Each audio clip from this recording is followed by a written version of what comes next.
Cricket کے معزز ناظرین، آپ کو اس ویڈیو میں خوش آمدید کہتے ہیں۔ آپ کو اپڈیٹ کرتے چلیں، بابر اعظم نے بھی خاموشی توڑ ڈالی۔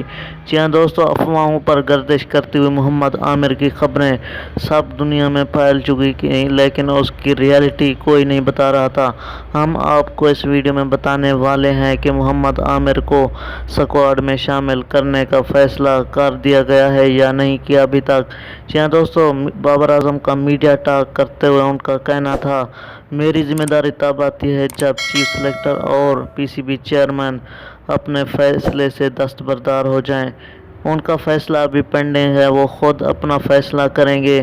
میں کپتان ہوں، میں اپنی پوری ٹیم کو اپنے ساتھ لے کے چل سکتا ہوں، لیکن میں اپنے بہاف پہ یہ فیصلہ نہیں کر سکتا کہ محمد عامر کو ٹیم میں واپس لیا جائے یا نہیں لیا جائے۔